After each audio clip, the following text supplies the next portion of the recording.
আসসালামু আলাইকুম রহমতুল্লাহ। কেমন আছেন সবাই? আশা করি আল্লাহর রহমতে সবাই ভালো আছেন। আমি গতকালকে বলেছিলাম যে দুর্গম পাহাড়ের বুকে আমাদের জীবনযাত্রার মান কেমন। আসলে পাহাড়ের বুকে বিজিবির ক্যাম্প কতটা দুর্গম এলাকায় হতে পারে, সেই ধারাবাহিকতায় সবাইকে দেখানোর চেষ্টা করব বলেছিলাম। আমরা অলরেডি ব্যাডল্যান্ড থেকে মুভ করেছি। মুভ করে এখন বর্তমানে সাজেক, এই যেটা দেখতে পাচ্ছেন এগুলোই আসলে সাজেকের টুরিস্ট স্পট। অনেক সুন্দর একটা জায়গা আসলে।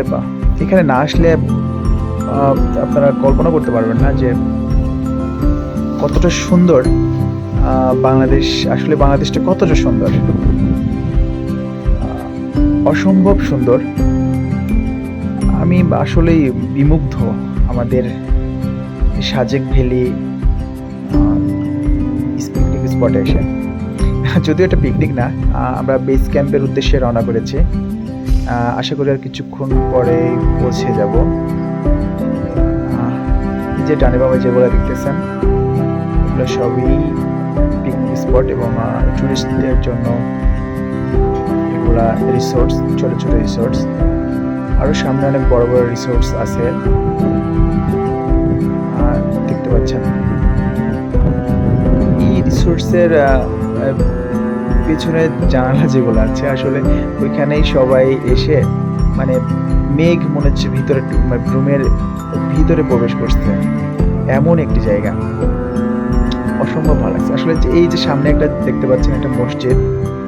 এই মসজিদটি আসলে মাশাআল্লাহ অনেক সুন্দর একটি মসজিদ এবং একটা টপ ফ্লোরে টুরিস্টরা এখানে এসে নামাজ আদায় করেন। আমরা এগোচ্ছি। এই যে এইটা হচ্ছে বর্ডারঘাট বাংলাদেশের একটি হেলিপ্যাড। বিকেল হলেই এই জায়গাটা পরিপূর্ণ হয়ে যায়। এখনো টুরিস্টরা আসে নাই।